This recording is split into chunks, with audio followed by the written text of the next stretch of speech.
नाज़रीन, programme behind the news में मां आवां जो मेज़बान शकील सुमरो। कैनाल जेके तकरारी 6 तकरारी कैनाल हुआ, उनमें सिंध में पुरमन तहरीक हली ऐं उन पुरमन तहरीक के दौरान बबरलो बाईपास ते जेको धरणो लगो 12-13 ॾींहनि जो, उहो भी मुकम्मल तौर ते पुरमन हो। इन वक्त मोरो जो वाक़ियो है, मोरो केस के हवाले से तमाम घणो खास तौर ते जेका मक़तूल इरफान लगारी की लाश है, लाश के हवाले से सिंध की कौम परस्त, सिंध की सियासी धुरिन, सुजान धुरिन जो है सख्त गणती जो इज़हार किया है। उन सां गॾोगॾु उन वारसन जो भी इहो चवण है तो लाश जो है कानूनी आइनी तौर ते जो है इस्लामी तौर ते वारसन के हवाले किया वञे।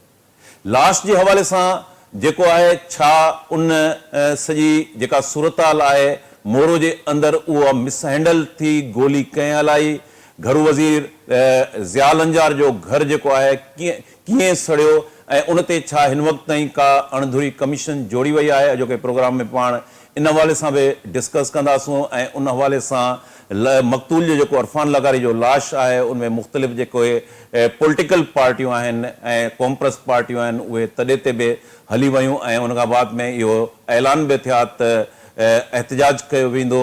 पर इन सजी सूरत हाल के अंदर जो है गुज़रियल ॾींहुं जेका इतलात वारे सूबाई वज़ीर शर्जील इनाम मेमून प्रेस कॉन्फ्रेंस भी कई ऐं उन खां सवाइ घरू वज़ीर ज़ियाल अंजार साहब जो जेको मौक़िफ़ आहे उहो भी साम्हूं आयो आहे।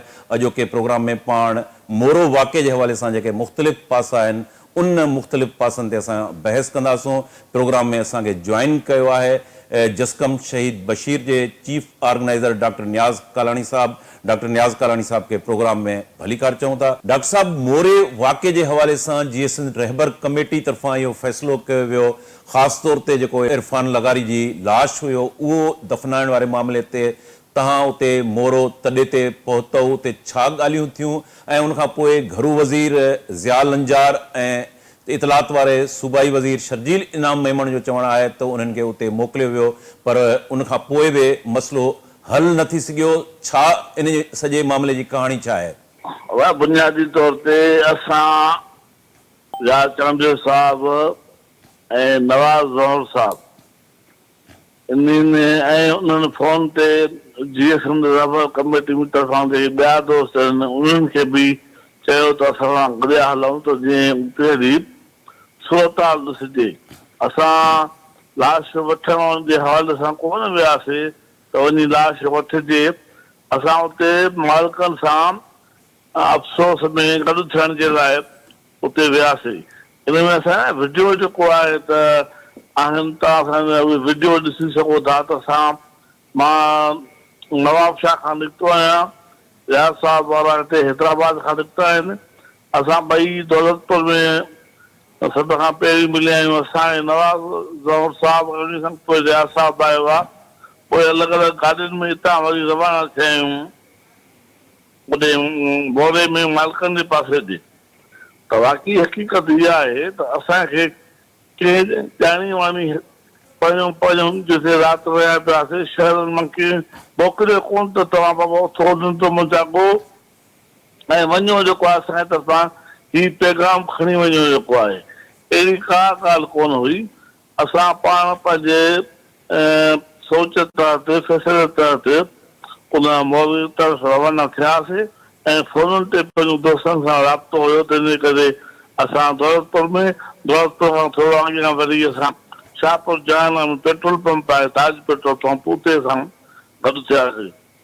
त असां सम्झूं था पिया त इहा ॻाल्हि ग़लति आहे हुननि जी त हिननि असांखे मोकिलियो।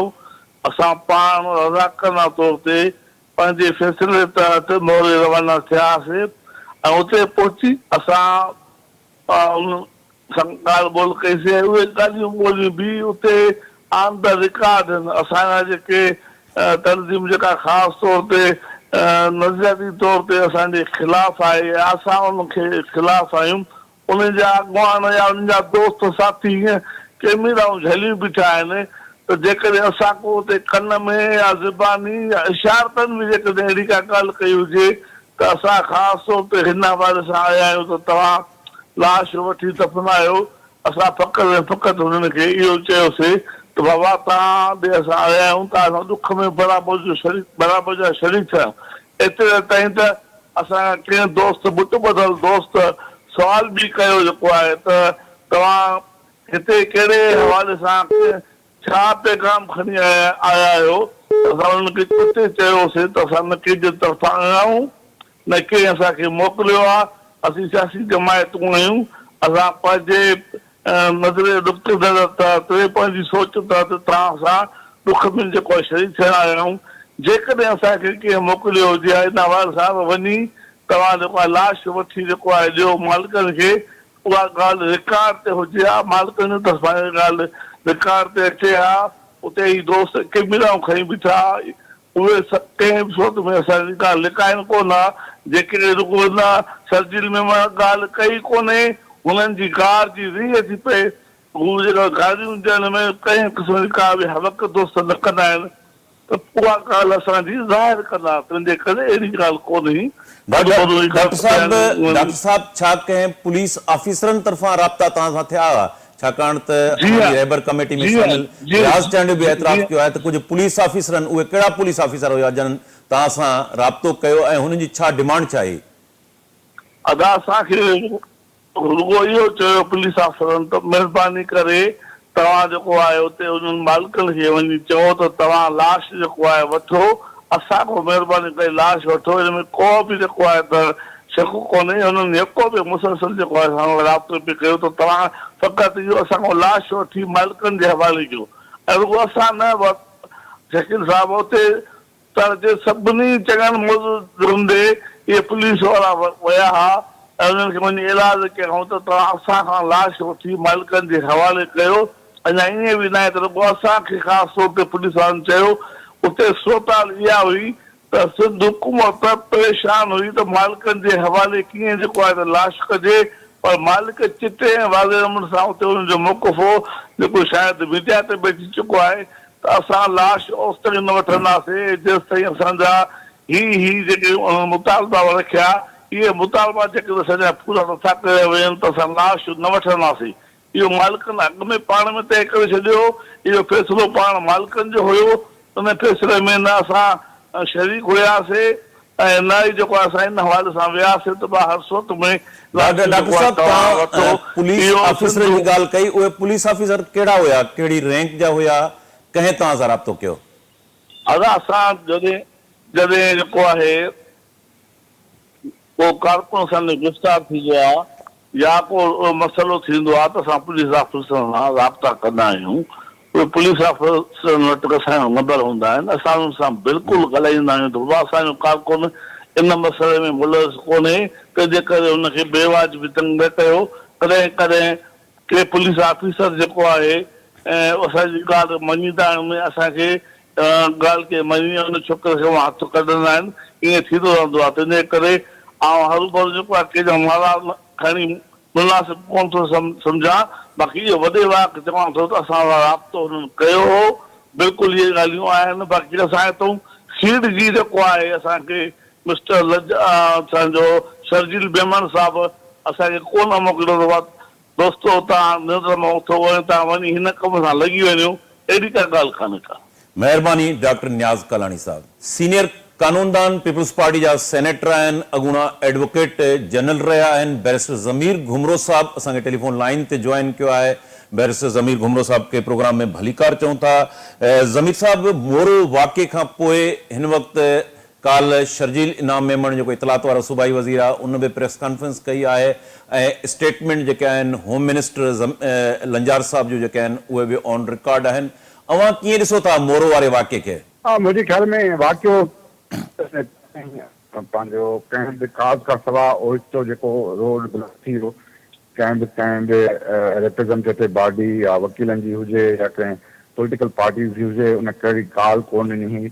ऐं नंबर ॿियो त कैनालनि जो इशू हल थी वियो ऐं कॉर्पोरेट फार्मिंग जो जेको इशू आहे उहो डिबेट में हुयो ऐं सिंध गवर्नमेंट जेको आहे उन ते चयो त असां ॻाल्हियूं बि कंदासीं। उन खां पोइ ओचितो अचानक जेको आहे रोड बंदि थियो, उन में गाॾियूं सड़ियूं, उन में होम मिनिस्टर जे घर ते जेको आहे अटैक थी वियो ऐं सिपाही ज़ख़्मी थी विया। 2 माण्हू जेको आहे सो उहो उन्हनि खे उन में मरी पिया रोड उन में पंहिंजो कॉन्फ्लिक्ट में। ऐं इहो लॉस ऑफ लाइफ जेको आहे सो एतिरो या एतिरो जेको टेरर पहिरियों दफ़ो या वायलेंस आयो आहे सिंध जे पॉलिटिक्स में, उहो तमामु अफ़सोसनाक आहे। छो त सिंध जी जेका बि जदोजहद रही आहे तमामु पुरअमन रही आहे खां वठी। उहो अॻु में जेका तहरीक हली पाणीअ जे लाइ कालाबाग डैम जी हुजे 90s में, उहा बि गैर ते हली, ऐं सभिनी पॉलिटिकल पार्टीज़ जो मक़सदु इहो हो त कैनाल रद्द थियनि। पाकिस्तान पीपुल्स पार्टी सभिनी खां वॾा जलसा कया ऐं फेडरल गवर्नमेंट खे जेको पाकिस्तान पीपुल्स पार्टी वार्निंग ॾिनी। उन खां पोइ असीं कोर्ट में वियासीं, कोर्ट में स्टे छॾियो, उन खां पोइ कोर्ट हुनखे रद्द करे छॾियो ऐं इसारी जोर खे सही करे छॾियो, उन ते ऑर्डर जारी करे छॾियो। त मुंहिंजे ख़्याल में इन फैक्ट्स जे हूंदे मोरो वाक़ियो हिकिड़ी वॾी साज़िश आहे त इहो कीअं थियो, इन में वायलेंस कीअं आयो, ऐं उन सां जेका बि सिंध जी जेका पीसफुल जदोजहद आहे या पीसफुल जेको रेज़ोल्यूशन आहे मैटर्स जो पॉलिटिकल पार्टीज़ पाण में ॻाल्हाईंदियूं आहिनि, उहो ॾाढो मुतासिर थियो आहे ऐं सिंध वीक थी आहे। जेको छो त सिंध कंहिं बि तरह सां जेकॾहिं विरहाए बि, उहो भले पॉलिटिकली विरहाइजे, उहा पोलराइज़ेशन थिए जेका, उहा वीक कंदी, जेको आहे सो प्रोविंशियल गवर्नमेंट खे बि वीक कंदी ऐं पॉलिटिकल पार्टीज़ खे बि वीक कंदी, सोसाइटी खे बि वीक कंदी। जेका पोलराइज़ेशन थी वई आहे, तव्हां ॾिसो था फेसबुक ते को पोस्ट कोन थो रखी सघे ऐं औरतुनि जे ख़िलाफ़ जेको आहे सो वायवेल आहे, जीअं अमर सिंध जे ख़िलाफ़ या ॿियनि जे ख़िलाफ़, या मतिलबु पोलराइज़ेशन एतिरी थी वई आहे जो हाणे सोसाइटीअ ते उहो वॾो असरु पियो आहे। माना सोसाइटी डैमेज थी वई आहे वॾे पैमाने ते इन वायलेंस जे करे, पॉलिटिक्स डैमेज थी वई आहे ऐं सिंध जो जेको काज़ आहे उहो डैमेज थियो आहे।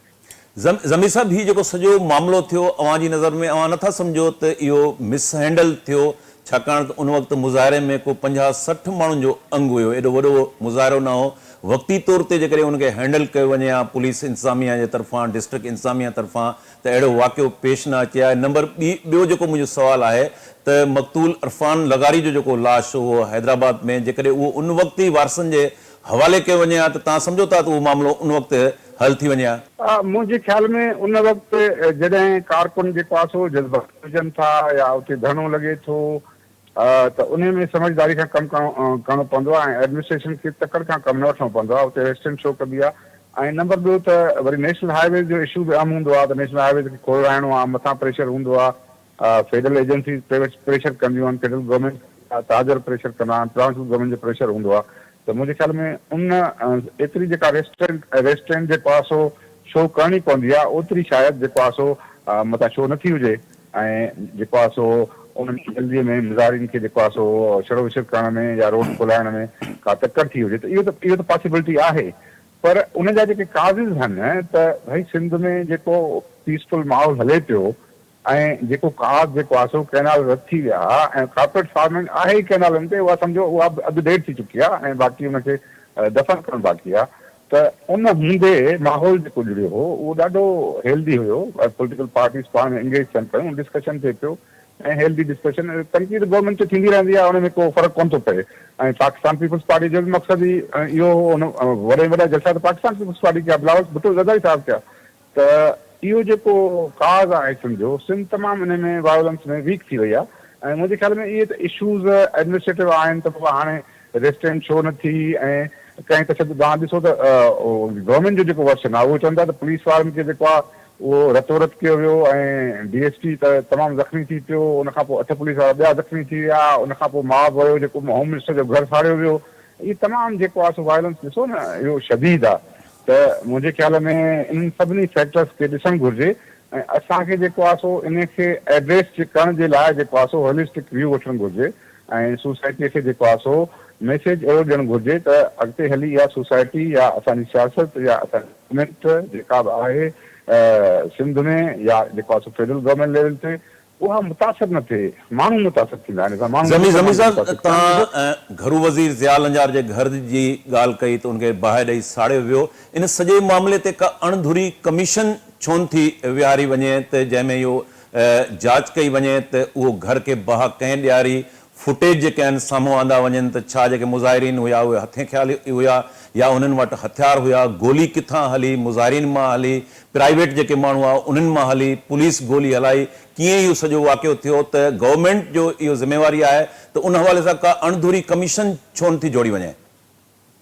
इहे कमीशन जा मुतालबा थियनि था पर कमीशन केतिरियूं थियूं आहिनि, कमीशन एतिरो रिमिट न हूंदो आहे या एतिरी जुरिडिक्शन न हूंदी आहे। इन्वेस्टिगेशन टोटली जेको आहे सो पुलिस जो कमु आहे ऐं पुलिस ही इन्वेस्टिगेशन कंदी आहे, उन में इवन कोर्ट इंटरफियर नथी करे सघे। कोर्ट जा सुप्रीम कोर्ट जा पंहिंजा फैसला आहिनि त असां इन्वेस्टिगेशन में इंटरफियर न कंदासीं।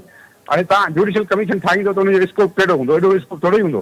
त इहो बहितर आहे त पुलिस ते जेको आहे तव्हां प्रेशर विझो त बाबा जेके FIR दाख़िल थियूं आहिनि या जेको वायलेंस थियो आहे उनखे जेको आहे सो पुरअमन तरीक़े सां तव्हां उनखे इन्वेस्टिगेट कयो या अणधुरे तरीक़े सां इन्वेस्टिगेट कयो या वॾी लेवल ते इन्वेस्टिगेट कयो। बाक़ी जुडिशियल कमीशन छा इन्वेस्टिगेशन में इंटरफियरेंस कोन कंदी न, ऐं केरु आणींदो केस में जेके पुलिस आणींदी, त जुडिशियल कमीशन कंदी छा, उनखे वधीक मुंझाईंदी, वधीक कॉम्प्लिकेट कंदी।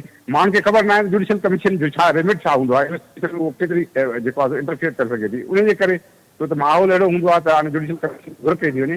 बाक़ी जुडिशियल कमीशन जो को अहिड़ो न हूंदो आहे जेको आहे तव्हां ॾिठो हूंदो जुडिशियल कमीशन अॻु में शहीद मुतवा जे मर्डर केस बि ठही, उनखां अॻु में ॿियूं बि ठहियूं आहिनि, त उन्हनि जो रिमिट तमामु घटि हूंदो आहे। उहो सिर्फ़ु पैरामीटर्स तय कंदियूं आहिनि त हीअं थियणु घुरिजे, हीअं थियणु घुरिजे।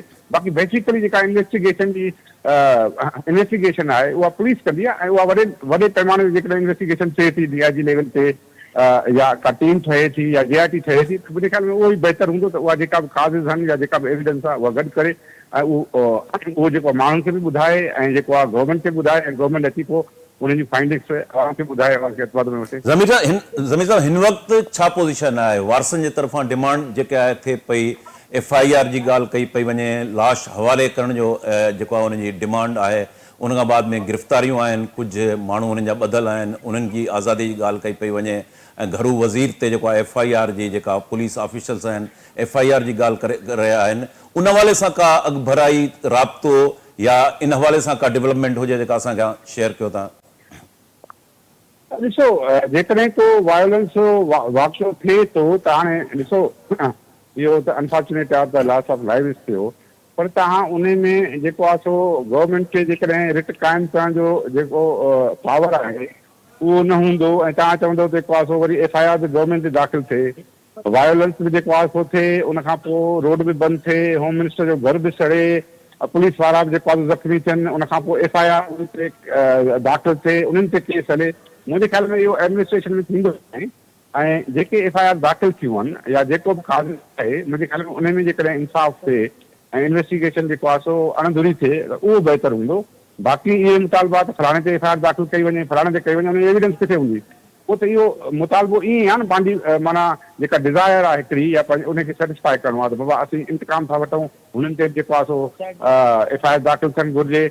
ऐं इहो त इन्वेस्टिगेशन में जेका अची वेंदी न ॻाल्हि, इन्वेस्टिगेशन में अची वेंदी जेकॾहिं गवर्नमेंट इंक्वायरी कराए थी वॾे लेवल ते। ज़मीर साहब काफ़ी अहिड़ा केस ज़ाहिर आहे त जेके पीपल्स पार्टी जा भई खोड़ सारा माण्हू उन्हनि शहादतूं बि माणियूं आहिनि, ख़ुदि मोहतरमा बेनज़ीर भुट्टो शहादत थी, उनमें बि जुडिशियल इंक्वायरी ठही, स्कॉटलैंड या ॿिया अहिड़ा खोड़ सारा असां मसाइला ॾेई सघजनि था त उनमें जुडिशियल इंक्वायरी थी आहे, त हिन सॼे मामले जी जुडिशियल इंक्वायरी कराए अच्छे कार्य खे पधिरो करे वञे, उहो बहितर न थींदो? ॾिसो, मां जीअं सवेर चयो त जुडिशियल कमीशन जो जेका जुरिडिक्शन हूंदी आहे तमामु लिमिटेड हूंदी आहे। उहा कंदी आहे त कहिड़नि सर्कमस्टेंसिस में इहो वाक़ियो थियो ऐं जेको आहे सो छा छा एक्शन खयों वियो ऐं कीअं एक्शन खयों वियो, उन ते जेको आहे सो फाइंडिंग्स ॾींदी आहे। बाक़ी एज़ जेके FIR दाख़िल थियल आहिनि उनखे ख़तमु कोन थी करे सघे, ऐं जेके पंहिंजो एविडेंस आहे उनखे हू नथी मिटाए सघे, उनजे बारे में कुझु राय ॾेई सघे। त मुंहिंजे ख़्याल में इहो वधीक बहितर आहे त लेवल ते एडमिनिस्ट्रेशन जेको आहे इंक्वायरी करे उहे फैक्ट्स माण्हुनि खे ॿुधाए त ही फैक्ट्स आहिनि, ऐं उहो गवर्नमेंट जेको आहे सो फैक्ट्स आणे ऐं माण्हुनि खे सेटिस्फाई करे त बाबा हीअ जेका आहे इन्वेस्टिगेशन जेका असां कयूं पिया उहा अणधुरी आहे। हाणे इवन तव्हां जज रखंदव उहो त सर्कमस्टेंसिस इंक्वायर कंदो न, त सर्कमस्टेंसिस कहिड़े में हे जहिड़ो थियो, रेस्टेंट छो कई वई, या पुलिस जेको आहे सो डिस्प्रोपोर्शनेट जेको आहे सो फायरिंग कई या इस्तेमालु कयो पावर, उहो एतिरो ई रिमिट हूंदो आहे। अदरवाइज़ जेका एविडेंस आहे उन सां का जेका कमीशन आहे उहा इंटरफियर न कंदी। महिरबानी बैरिस्टर ज़मीर घुमरो साहब। SCP जे मरकज़ी जनरल सेक्रेटरी जगदीश आहूजा साहब असांखे टेलीफोन लाइन ते ज्वाइन कयो आहे। जगदीश आहूजा साहब के प्रोग्राम में भलीकार चऊं था। जगदीश ही ख़ासि तौर ते जेका कैनाल मुखालिफ़ तहरीक ही असां उन में ॾिठो त बबरलो ते धरणो बि लॻो ऐं उन खां बाद में हिन वक़्तु मोरो जो जेको वाक़ियो आहे उहो तमामु घणो डिस्कस थी रहियो आहे। ख़ासि तौर ते मक़तूल इरफान लगारी जी जेका लाश आहे उन लाश जे हवाले सां वारसनि जो इहो चवणु आहे त लाश असां वारसनि जे हवाले कई वञे अवां इन सॼी सूरताल खे कीअं ॾिसो था? ॾिसो शकील, महिरबानी पहिरीं त लाइन ते वठण जी। ही जेको वाक़ियो थियो आहे असां हिनखे कुझु ॿिए तसलसुल में था वठूं। अॼु मां पहिरियों हुन ते ओपनली ॻाल्हायां थो त जॾहिं बबर लोहे जो धरणो ख़तमु थियो उन ते खां पोइ असांखे यकीन हुयो त हाणे रियासत खां इहा शइ हज़म न थींदी, त सिंधी क़ौम जी में एॾी ख़ुदि एतमादी एॾी ताक़त उभरी आई आहे जो हुन पंहिंजा मुतालबा मञाइण में ऐं उनखे झुकाइण में कामयाबु वई आहे, टेम्पररी तरह ई सही। त असांजे कारकुननि ते ॿियनि ते जज़्बाती वॾो हमिलो थियनि थो। तव्हांखे ख़बर आहे जीअं ई 8 जुलाई खां इहो मुआहिदो मंज़र ते आयो आहे, सिंध यूनाइटेड पार्टी हर क़दम ते सोचे सम्झी क़दम खणंदी आहे। पोइ कॾहिं कॾहिं हुन ते तनक़ीद बि थींदी आहे त तव्हां जेको आहे घणो अॻिराई नथा कयो। असां ॾिसंदा आहियूं त असांजी ताक़त केतिरी आहे, असांजी मुखालिफ़ कुवत जी ताक़त केतिरी आहे। उन हिसाब सां असां तहरीक खे अॻिते वठी वियासीं।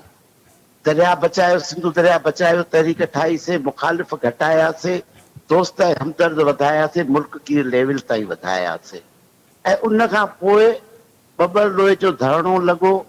उहो SUP अञा तयारी पए कई त हणंदासीं, पहिरीं असां टोकन धरणा हणंदासीं, पोइ हणंदासीं।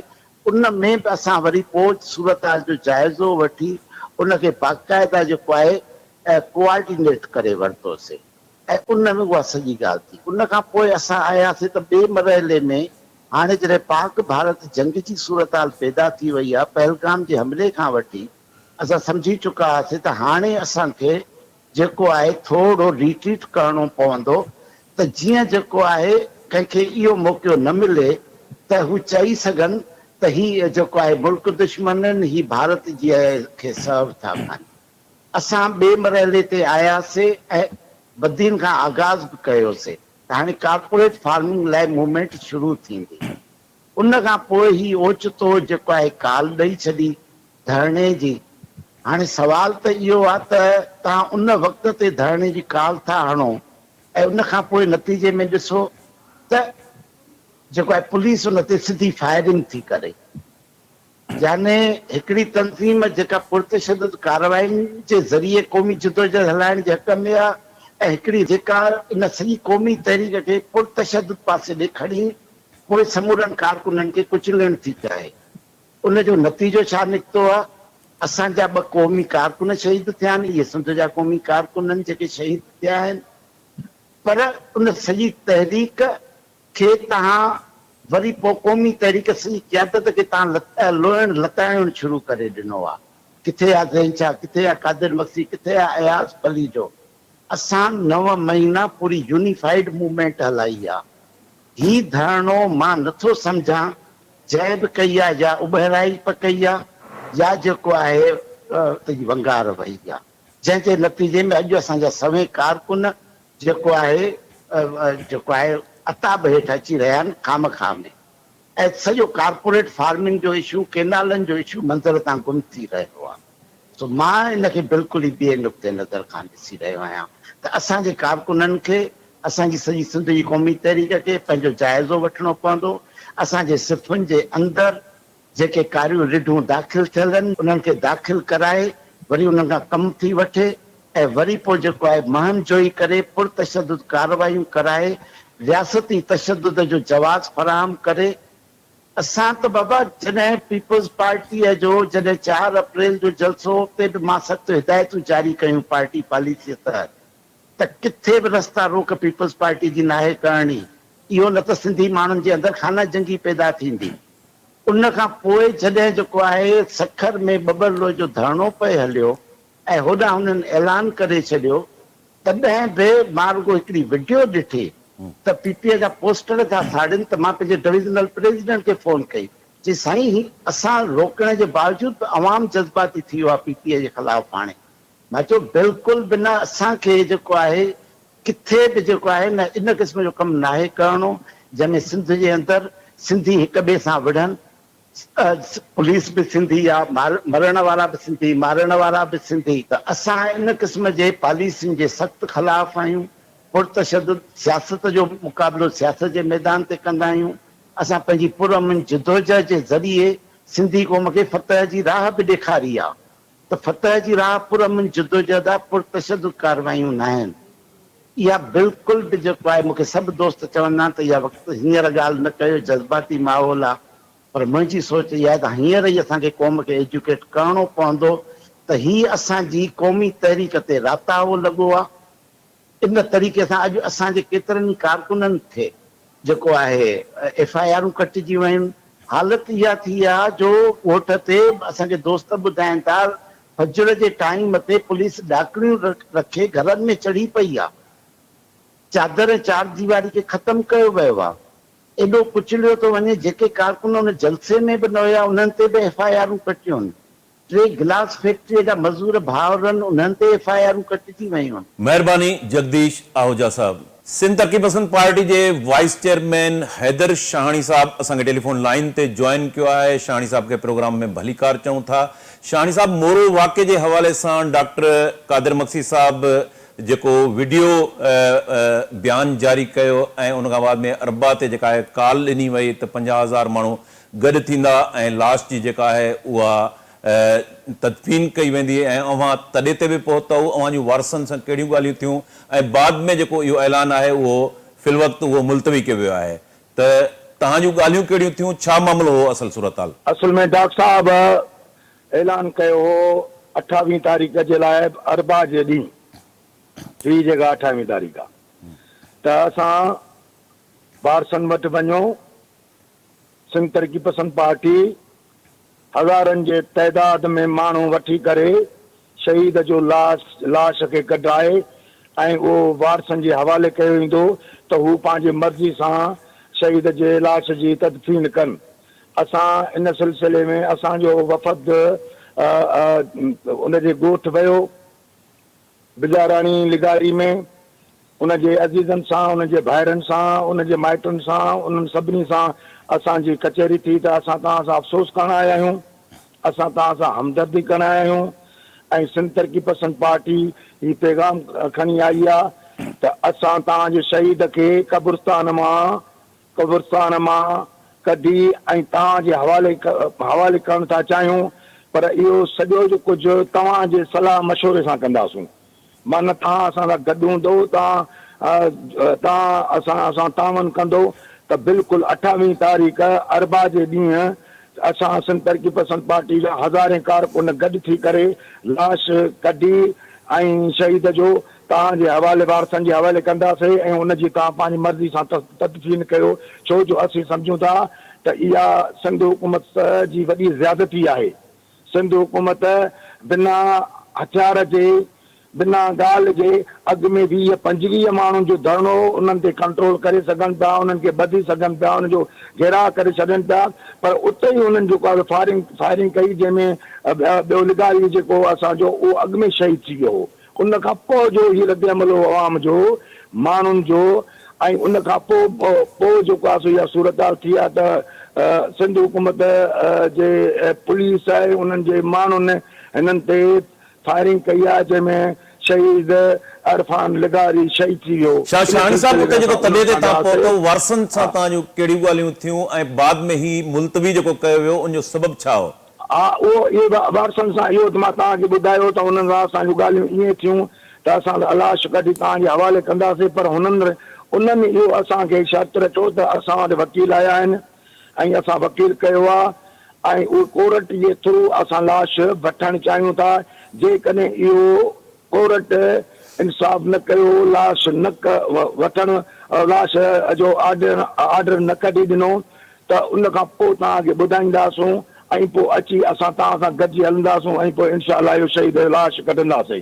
शाहिद साहब, शर्जील इनाम मेमन जेको इतलात वारो सूबाई वज़ीर आहे, काल जेका उन प्रेस कॉन्फ्रेंस कई उनमें उनजो चवण हो त डॉक्टर साहब के मुखातिब थी हुन चयो त सोशल मीडिया ते जेको आहे उहे शयूं ॾिसी करे उन्हनि ऐलान कयो आहे ऐं उहो ऐलान वापसि वरितो वञे, त उन हवाले सां शर्जील इनाम मेमन जे हवाले सां तव्हां छा चवंदव?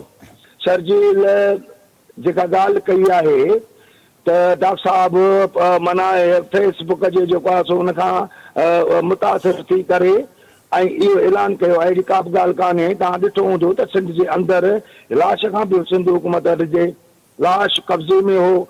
हैदराबाद में तव्हां ॾिठो त वकील कारकुन उते जिन जेको आहे सो लाश कयो उहो लाश खणण न ॾिनो ऐं उते माण्हू ऐं कारकुन ज़ख़्मी थिया आहिनि ऐं हिननि ज़रूरी लाश खे तहवील में वरितो आहे ऐं लाश ॾियण न पिया चाहिनि, पंहिंजी मर्ज़ी सां हुननि दफ़न कयो आहे। तंहिंजे करे असांजो फर्ज़ पियो थिए त सिंधी पाणीअ जे जदोजहद जे लाइ, केनालनि जे जदोजहद जे लाइ हीउ धरणो हो, उन में शहीद थी चुको हो। असां सिंध तरक़ी पसंद पार्टी सम्झूं था त सिंध जा जेके बि सिंधी आहिनि उहे असांजा आहिनि ऐं असांजा शहीद आहिनि, छो जो पंहिंजे हक़ ऐं सच जे लाइ उन्हनि शहादत ॾिनी आहे।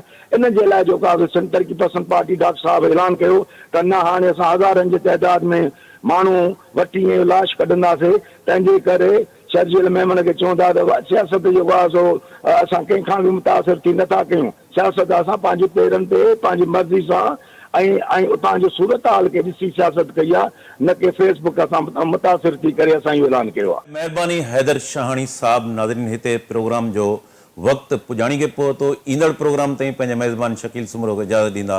अल्लाह भाई।